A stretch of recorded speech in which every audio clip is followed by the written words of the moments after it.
Diet എടുക്കുമ്പോൾ എക്സസൈസും നിർബന്ധം. എക്സസൈസ് എന്ന് പറയുന്നത് ഏതൊക്കെ ചെയ്യാം, ആർക്കൊക്കെ ചെയ്യാം എന്നുള്ള ഡൗട്ട് ഉണ്ടായിരിക്കാം. നമസ്കാരം, ഞാൻ ഡോക്ടർ ഭാഗ്യ, നീം നാച്ചുറൽ ഡയറ്റിലെ ആയുർവേദ ഡോക്ടറാണ്. പലരും ചോദിക്കാറുണ്ട്, ഡയറ്റ് എടുക്കുന്ന സമയത്ത് എല്ലാവരും, അതായത് ഡയറ്റ് എടുക്കുന്ന ആളുകളെല്ലാം തന്നെ സെയിം എക്സസൈസ് ആണോ ചെയ്യേണ്ടത്, എല്ലാവരും ഒരേ എക്സസൈസ് ചെയ്താൽ മാത്രമാണോ നമുക്ക് റിസൾട്ട് ഉണ്ടാവുക? അങ്ങനെയൊന്നുമില്ല. ഇപ്പം നമ്മൾ ഡയറ്റ് കൊടുക്കുന്ന സമയത്താണെങ്കിലും ഡയറ്റീഷ്യൻ ഒരു എക്സസൈസ് വീഡിയോ നമ്മുടെ പേഷ്യൻസിന് കൊടുക്കാറുണ്ട്. അപ്പോൾ ഈ കൊടുക്കുന്ന സമയത്ത് അവരത് ഓക്കെ ആണെങ്കിൽ അവരത് ചെയ്യുക. ഇല്ല, അവരിപ്പോൾ ജിമ്മിൽ പോകുന്ന ആളുകളാണ്, അല്ലെങ്കിൽ അവർ വീട്ടിലിരുന്നിട്ട് മറ്റുള്ള എക്സസൈസ് ഒക്കെ ചെയ്യുന്ന ആളുകളാണ്, ത്രെഡ്മില്ലൊക്കെ യൂസ് ചെയ്യുന്ന ആളുകളാണെങ്കിൽ അവർക്ക് ആ രീതിയിൽ ചെയ്താൽ മതി. പക്ഷേ അവർ മനസ്സിലാക്കേണ്ടത്, ഒരു എക്സസൈസൊക്കെ ചെയ്ത് കഴിയുമ്പോൾ അത്യാവശ്യം നമുക്ക് ആ ഒരു റിസൾട്ട് കിട്ടണം. ഇപ്പം നമ്മളെടുത്ത് കഴിഞ്ഞ മാസം ഡയറ്റ് എടുത്ത സമയത്ത് ഒരു വ്യക്തി എക്സസൈസ് ചെയ്തതേ ഇല്ല. അപ്പോൾ ആൾ ഡയറ്റ് മാത്രമാണ് എടുത്തത്. അപ്പോൾ ആൾക്ക് വലിയൊരു ആ ഒരു ലോസ്, നമ്മുടെ വെയിറ്റ് റിഡക്ഷൻ ആൾക്ക് വന്നിട്ടില്ല. അപ്പോൾ ആൾ നമ്മളടുത്ത് ചോദിച്ചു, എന്തുകൊണ്ടാണ് എനിക്കിങ്ങനെ ഒരു വലിയ റിഡക്ഷൻ വരാത്തത് എന്ന് ചോദിച്ച സമയത്ത് നമ്മൾ കറക്റ്റായിട്ട് ആ ഒരു ഹിസ്റ്ററി എടുത്തപ്പോഴാണ് മനസ്സിലായത് ആൾ എക്സസൈസിന് ഒട്ടും തന്നെ ഇമ്പോർട്ടൻസ് കൊടുത്തിട്ടില്ല എന്നുള്ളത്. അപ്പോൾ അത് പാടില്ല. ഞാൻ വീണ്ടും പറയുകയാണ്, നമ്മൾ ഡയറ്റ് എടുക്കുമ്പോൾ എക്സസൈസും നിർബന്ധമാണ്. അതുപോലെ തന്നെ നമ്മൾ ഇപ്പം നമ്മുടെ മെൻ്റൽ ഹെൽത്തും അതും വളരെ ഇമ്പോർട്ടൻ്റ് ആണ്. നമ്മൾ പറയുന്നത് നമുക്ക് ഭയങ്കര ടെൻഷനാണ്, അല്ലെങ്കിൽ സ്ട്രെസ്സാണ്, ഡിപ്രസ്ഡ് ആണ്, ആ സ്റ്റേജിലൊക്കെയാണ് നമ്മൾ ഇരിക്കുന്നത്. ആ സമയത്ത് ചിലപ്പോൾ നിങ്ങൾ ഡയറ്റ് ആണെങ്കിൽ കൂടിയും ആ ഡയറ്റ് ഫുഡ് കൂടുതൽ അളവിൽ കഴിക്കുന്ന ആളുകളുണ്ട്, നമുക്ക് ടെൻഷനൊക്കെ അടിച്ചിരിക്കുന്ന സമയത്ത്. അപ്പോൾ അത്തരം ശീലങ്ങളൊക്കെ തന്നെ നിങ്ങൾ മാറ്റണം. അത് മാറ്റിയിട്ട് നമുക്ക് നല്ലൊരു ഡയറ്റ് എടുക്കുന്നുണ്ടെങ്കിൽ എന്തായിരിക്കും, നല്ല റിസൾട്ട് നമുക്ക് കിട്ടും. അപ്പോൾ അതിൻ്റെ കൂടെ എക്സസൈസ് എന്ന് പറയുന്നത് ഏതൊക്കെ ചെയ്യാം, ആർക്കൊക്കെ ചെയ്യാം എന്നുള്ള ഡൗട്ട് ഉണ്ടായിരിക്കാം. അപ്പോൾ നല്ല പ്രായം എത്തിയിട്ടുള്ള ആളുകൾ, മുട്ടുവേദനയുണ്ട്, അതുപോലെ തന്നെ അവർക്ക് നടുവേദനയൊക്കെ ആണെങ്കിൽ നമുക്ക് എന്തായിരിക്കും, അവർക്ക് കുറച്ച് എക്സസൈസൊക്കെ റെസ്ട്രിക്റ്റഡ് തന്നെയാണ്. ചിലപ്പോൾ അവർക്ക് നടക്കാൻ പോലും പറ്റാത്ത ആളുകളുണ്ട്, വെയിറ്റ് കൂടിയിട്ട് നടക്കാൻ പറ്റാത്ത ആളുകൾ കുറച്ച് സമയമെടുക്കും. അവരുടെ വെയിറ്റ് കുറയണമെങ്കിൽ അവർ കുറച്ച് വെയിറ്റ് ചെയ്യുക തന്നെ വേണം. കാരണം നമ്മളെ ഡയറ്റിൽ നമ്മളൊരു കുറച്ചധികം മാസങ്ങൾ ഡയറ്റ് കണ്ടിന്യൂ ചെയ്താൽ മാത്രമേ അവർക്ക് വെയിറ്റ് കുറയുള്ളൂ. കാരണം വേറെ ആക്ടിവിറ്റീസ് ഒന്നും അവരവരുടെ ബോഡിക്ക് കൊടുക്കുന്നില്ല. ഒരു ഭക്ഷണം ക്രമീകരിച്ച് കൊണ്ടുവന്ന് നമ്മുടെ ബോഡി അത് മനസ്സിലാക്കി അങ്ങനെയാണ് മെല്ലെ ഈ മെറ്റബോളിസമൊക്കെ ബൂസ്റ്റായിട്ട് ഫാറ്റ് റിഡക്ഷനൊക്കെ സ്റ്റാർട്ട് ആവുന്നത്. കുറച്ചൊരു ഏജിങ് ഉള്ള ആളുകളാണ്, വലിയ പ്രശ്നങ്ങളൊന്നും തന്നെ ഇല്ലാതെ മുട്ടുവേദനയോ ബാക്ക് പെയിനോ അങ്ങനെയൊന്നും ഇല്ല, ഒരു 70+ ഒക്കെ ആയിട്ട് നിൽക്കുകയാണ്, അവർക്കും ജിമ്മിൽ പോവുകയും എല്ലാം ചെയ്യാം. അവർക്ക് ജിമ്മിൽ പോകണ്ട എന്നൊന്നും പറയുന്നില്ല. പിന്നെ നമ്മുടെ ബോഡിയൊക്കെ കുറച്ചൊന്ന് വീക്കനാവും ഒന്ന് പ്രായത്തുമ്പോൾ. അപ്പോൾ അതനുസരിച്ചിട്ടുള്ള വെയിറ്റ് ലിഫ്റ്റിങ്ങും കാര്യങ്ങളൊക്കെയാണ് നിങ്ങൾ ജിമ്മിൽ പോയിട്ട് ചെയ്യേണ്ടത്. എല്ലാ എക്സസൈസും നിങ്ങൾ ചെയ്യാൻ പാടില്ല. അത് നിങ്ങളുടെ ശരീരത്തിന് എന്തുണ്ടാക്കും, പ്രശ്നങ്ങളുണ്ടാക്കും. അപ്പോൾ അത് നോക്കിയിട്ട് വേണം നിങ്ങളെല്ലാവരും തന്നെ എക്സസൈസ് ചെയ്യാൻ വേണ്ടിയിട്ട്. ഞാനിത് പ്രത്യേകം പറയുന്നത് കുറച്ചൊരു പ്രായം ചെന്ന ആളുകളാണ്. പ്രായം ചെന്ന ആളുകൾ അമിതമായിട്ട് അവരുടെ പ്രായത്തിനേക്കാളും അവർക്ക് ചെയ്യാൻ പറ്റുന്നതിനേക്കാളും കൂടുതലായിട്ട് ചെയ്ത് കഴിഞ്ഞാൽ എന്തായിരിക്കും, അവരുടെ ഈ മസിൽ വീക്ക് വരും. അതുപോലെ തന്നെ പെട്ടെന്ന് അവർക്ക് ഒരു കിതപ്പോ ബുദ്ധിമുട്ടോ തളർച്ചയോ ക്ഷീണമോ എല്ലാം വരാം. അപ്പോൾ അത് അവരുടെ ടിഷ്യൂ ഡാമേജിനൊക്കെ കാരണമാവും. അപ്പോൾ അത്തരം എക്സസൈസുകൾ, ഹെവി എക്സസൈസ് ഒന്നും പരമാവധി ചെയ്യാതിരിക്കാം. പിന്നെ ഏറ്റവും എനിക്ക് തോന്നുന്നത് ആ സമയത്ത് ഏറ്റവും അവർക്കൊരു ഹാപ്പിനെസ് ഒക്കെ കിട്ടുന്നത് നല്ലൊരു നടത്തായിരിക്കും, ഒരു മോർണിംഗ് വാക്ക് ആയിരിക്കും. കാരണം മോർണിംഗ് വാക്ക് എന്ന് പറയുമ്പം നിങ്ങൾ നടക്കുന്ന സമയത്ത് നിങ്ങൾ ഈ പുലർച്ചെ സമയമുണ്ട്, ഒരു 5 മണി, ആ സമയത്തൊന്നും നിങ്ങൾ നടക്കണ്ട. കുറച്ചൊരു നേരം വെളുത്ത് ഒരു 6 മണി 6:30 ആവുന്ന സമയത്ത് നിങ്ങൾ നടക്കാൻ പോവുക. ഇപ്പോൾ രാവിലെ നടക്കാൻ പോകുമ്പോൾ നമുക്ക് നല്ലൊരു ഹാപ്പിനെസ് മനസ്സിന് കിട്ടും. കാരണം ആ ഒരു ക്ലൈമറ്റ് എന്ന് പറയുന്നത് കുറച്ച് തണുത്തൊരു ക്ലൈമറ്റാണ്. ഈ രാവിലെ സമയത്ത് നടക്കുമ്പോൾ നമുക്ക് നല്ലൊരു ഒരു ഉണർവ് കിട്ടും, ഒരു ഉന്മേഷം കിട്ടുന്നതാണ്. അപ്പോൾ അതുപോലെ തന്നെ നമ്മുടെ നാട്ടിലൂടെയൊക്കെ നടക്കുകയാണെങ്കിലോ നമുക്ക് പരിചയപ്പെട്ട ആളുകളുണ്ടാവും. അപ്പോൾ അവരോടൊക്കെ നമുക്ക് സംസാരിക്കുന്ന സമയത്തൊക്കെ നമുക്കൊരു പോസിറ്റീവ് ഹെൽത്താണ് കിട്ടുന്നത്. നമ്മുടെ മൈൻഡ് കുറച്ചും കൂടി എന്താവുകയാണ്, അവിടെ ഒന്ന് ഉഷാറാവുക ചെയ്യുന്നത്. അപ്പോൾ അതുകൊണ്ടാണ് ഞാൻ പറയുന്നത്, നമുക്ക് നടത്തം നല്ലൊരു എക്സസൈസാണ്. പക്ഷെ നടന്നിട്ട് വെയിറ്റ് കുറയുന്നില്ല എന്ന് പറയുന്ന ആളുകൾ ഈ 1/2 കിലോമീറ്ററോ 1 കിലോമീറ്ററോ നടന്നിട്ട് കാര്യമില്ല. അപ്പോൾ അവരൊരു 3-4 കിലോമീറ്റർ നടക്കുക, നന്നായിട്ട് കൈവീശി നടക്കുക. അപ്പോൾ അത്യാവശ്യം നടന്ന് കഴിയുമ്പോഴേക്ക് തന്നെ അവർ വിയർത്ത് അവർ അത്യാവശ്യം ഒന്ന് അങ്ങനെ സൈഡാവും, അല്ലെങ്കിൽ അവരുടെ ഒരു ഹാർട്ട് ബീറ്റ് ഒക്കെ ഒന്നും കൂടി കൂടും.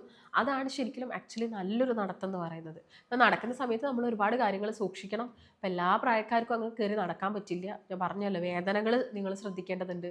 പിന്നെ മഴക്കാലമൊക്കെ ആകുമ്പോൾ നടക്കുമ്പോൾ നമ്മൾ ശ്രദ്ധിക്കണം. റോഡരികിലൊക്കെ ഒരുപാട് ജീവികളൊക്കെ ഉണ്ടാവും, അപ്പോൾ അത് ശ്രദ്ധിക്കണം. വണ്ടികൾ ശ്രദ്ധിക്കണം. അതൊക്കെ നോക്കിയിട്ട് നടക്കാം. അപ്പോൾ രാവിലെ തന്നെ നടക്കാൻ പറ്റുന്നില്ലെങ്കിൽ നമുക്ക് എന്ത് ചെയ്യാൻ പറ്റും, വൈകുന്നേരം നടക്കാം. അത് ഏതൊരു സമയത്താണെങ്കിലും നിങ്ങൾ നടന്നാൽ മതി. എക്സസൈസ് എന്ന് പറയുന്നത് ഏതെങ്കിലും ഒരു സമയത്ത് മാത്രം ചെയ്യേണ്ട ഒരു കാര്യമല്ല.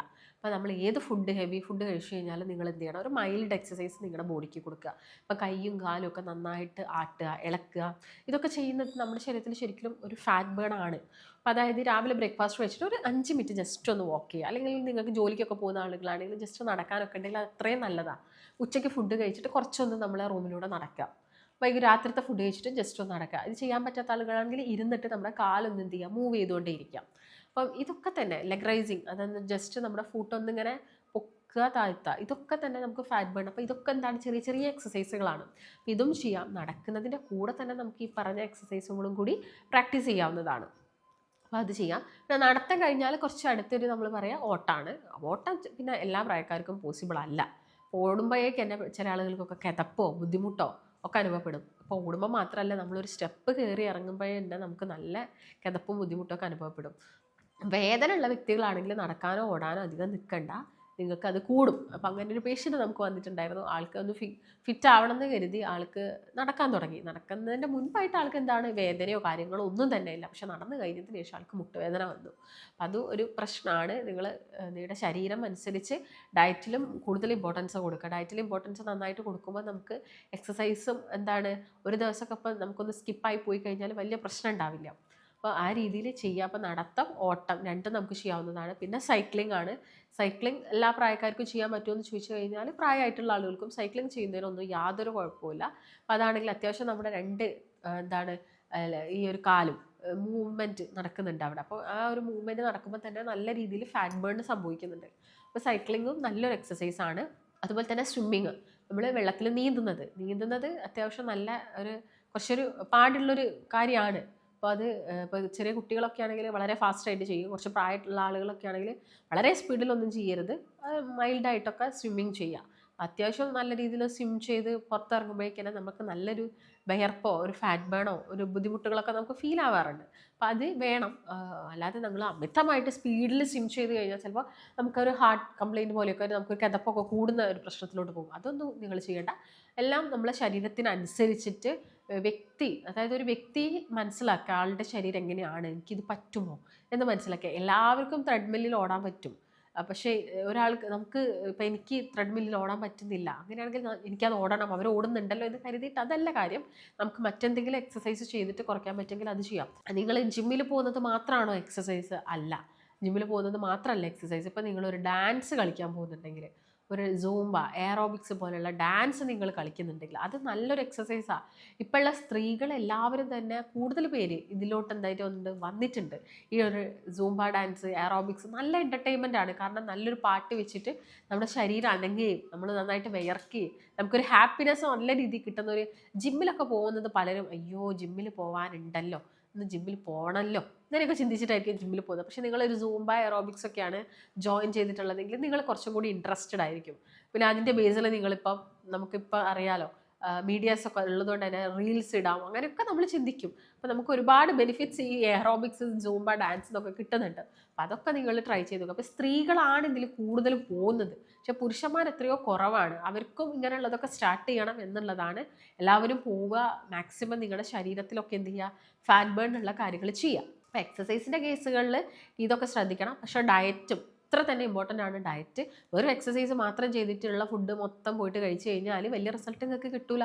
അത് ഞാൻ പറയാൻ കാരണം, നമുക്ക് വരുന്ന പേഷ്യൻസുകളിൽ ഒരാൾ പറഞ്ഞൊരു കാര്യമാണ്, ഡയറ്റ് എടുത്തു എക്സസൈസ് ചെയ്തില്ല റിസൾട്ട് ഉണ്ടായില്ല. ഓക്കെ, അത് നമുക്കൊരു കാര്യമാണ്. അതുപോലെ തന്നെ ചില ആളുകളുണ്ട് എക്സസൈസ് ചെയ്യുന്നുണ്ടല്ലോ അതുകൊണ്ട് ഇന്ന് കുറച്ച് ഫുഡ് കഴിച്ചേക്കാം, അങ്ങനെ ആഴ്ചയിൽ 2-3 ദിവസമൊക്കെ ആയിട്ട് ഫുഡ് കഴിക്കുന്ന ആളുകളുണ്ട്. കാരണം എക്സസൈസ് ചെയ്യുന്നുണ്ടല്ലോ, അപ്പോൾ അത് ഈക്വലായിട്ട് പോവും, ബാലൻസ്ഡ് ആയിട്ട് പോവും. അവിടെ വലിയ മാറ്റങ്ങളോ അല്ലെങ്കിൽ നിങ്ങൾക്ക് വലിയൊരു വെയിറ്റ് റിഡക്ഷനോ ഒന്നും വരില്ല. അതും നിങ്ങൾ ശ്രദ്ധിക്കേണ്ട ഒരു കാര്യമാണ്. അപ്പം എക്സസൈസ് ചെയ്യുന്നുണ്ടല്ലോ എന്ന് കരുതിയിട്ട് ഓവറായിട്ട് ഫുഡ് കഴിക്കരുത്.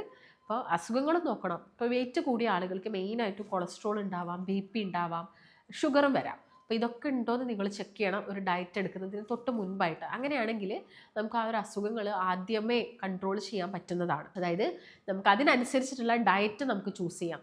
കൊളസ്ട്രോൾ ഉണ്ടെങ്കിൽ കൊളസ്ട്രോൾ പേഷ്യൻസിന് അനുയോജ്യമായിട്ടുള്ള ഡയറ്റ് നമ്മൾ ഫോളോ ചെയ്യാൻ പാടുള്ളൂ. അല്ലാതെ എല്ലാവർക്കും കൊടുക്കുന്ന ഒരു ഡയറ്റ് കൊളസ്ട്രോൾ പേഷ്യൻസ് ഫോളോ ചെയ്യാൻ പാടില്ല. അത് വളരെ ഇമ്പോർട്ടൻ്റ് ആയിട്ടുള്ളൊരു കാര്യമാണ്. അതുപോലെ തന്നെ ഡയബറ്റീസ് ഉള്ള ആളുകളും കൊളസ്ട്രോൾ ഉള്ള ആളുകളും എടുക്കേണ്ട ഡയറ്റ് സെയിം ആണോ എന്ന് ചോദിക്കാറുണ്ട്. അപ്പം ഡയബറ്റീസ് മാത്രമാണ് ഉള്ളതെങ്കിൽ നമുക്കിപ്പം എപ്പോഴെങ്കിലുമൊക്കെ ഒരു ബീഫ് ചെറിയ പീസൊക്കെ കഴിക്കുന്നതുകൊണ്ട് വലിയ പ്രശ്നം ഉണ്ടാവാറില്ല.